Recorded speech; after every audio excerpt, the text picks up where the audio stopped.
Okay, welcome back. We're in Matthew, but we've segued over to John, chapter 21. We want to get all the information we can about what Jesus did after he was resurrected. He appeared many times over a period of 40 days. We know he first appeared to Mary Magdalene, then he appeared to the two disciples on the road to Emmaus. At some time he appeared to Simon Peter.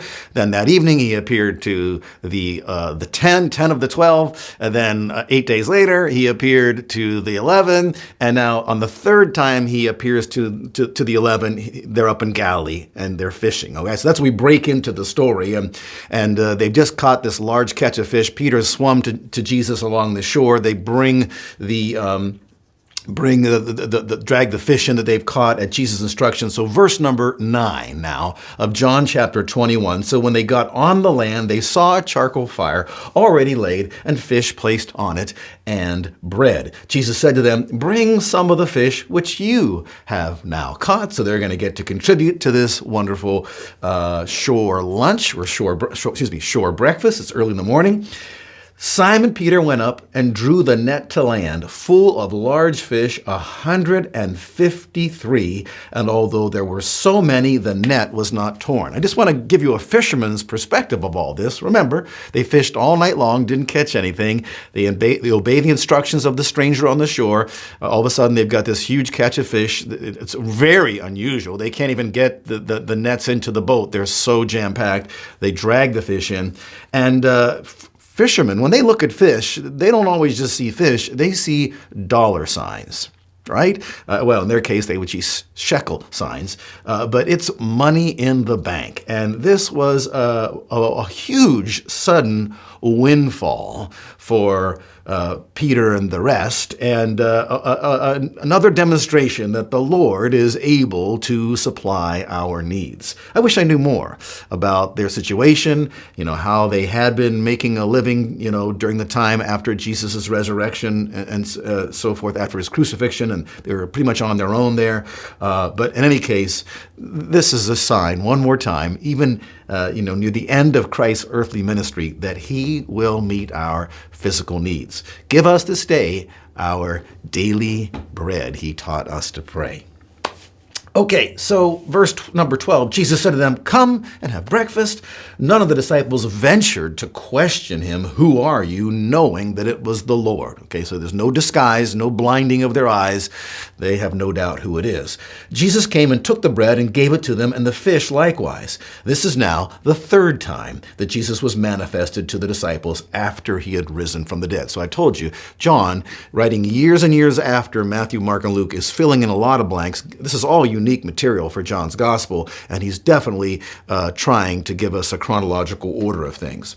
And so now it gets very interesting in verse number 15. They go ahead and they eat breakfast together. And so Jesus waits till they're eating breakfast, and then he takes Simon Peter away from the group. And that becomes evident a little bit later on here. But as we read this, don't imagine Jesus confronting Peter or talking to him while they're in the circle, wiping off their faces of little pieces of fish and so forth.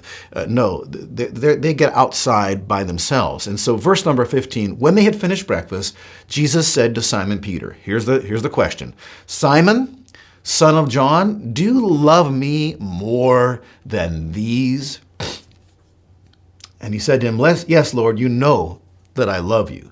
He said to him, "Tend my lambs." Wow, is that ever interesting? First question is, what did Jesus mean? Do you love me more than these? At one time, I thought it was these fish because I had strung some verses together and saw how Peter went fishing and surmised that Peter was tempted to go back to his old life and was kind of in a backslidden state, and he loved to fish because he was a fisherman, and Jesus was confronting him on the whole idea of, are you going to go back to fishing? Do you love me more than you love these fish? All right. But thank God I got a little bit better insight than that. And I realized that Jesus is not asking Peter if he loves him more than the fish. He's asking him, do you love me more than the rest of these guys? here, the other 10 guys. And why would he ask him that question? Because Peter had boasted to Jesus, at some time before, maybe at least a week before, a week and a half before at least, I'd probably guess at this point in time, even though everyone else deserts you, Lord, I will not desert you. I am willing to go to death for you. And so Peter was definitely boasting that his devotion to Jesus was greater than all the rest of those guys. That was a boast. And even though Peter had seen Jesus twice before this, in a group setting, this had never been worked out. Because when Peter denied the Lord the third time, we read in one of the gospel accounts, remember, that Jesus looked at him, and then Peter went out and wept bitterly. And so there's something that's happened in Peter's heart. No doubt it's an incredible amount of shame. He knows the truth about himself now, what Christ knew all along. Jesus said, "You'll deny me 3 times." Peter said, "I would never deny you," and so on. And he did deny the Lord, and had boasted that he loved the Lord the most. And so that's the context of this question. Simon, son of John, do you love me more than these? Are you hanging on to that, Simon? And Peter gives this answer, "Yes, Lord, you know that I love you." Now, without going any deeper into that right now, here's what I want you to see in verse number 15. Regardless of what Jesus said, regardless of what Peter said, there's something that sticks out to me at the end of this verse, and it is Jesus' instruction, his commandment, "Tend my lambs." That is, Peter, I've got something for you to do because you do love me, okay? And so I haven't cast you aside. You have not committed the unpardonable sin.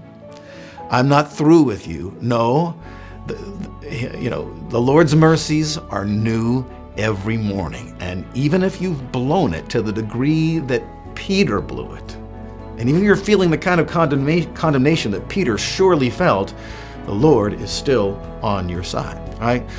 I want to show you a few more things about this verse that are really interesting. So I'll see you next time.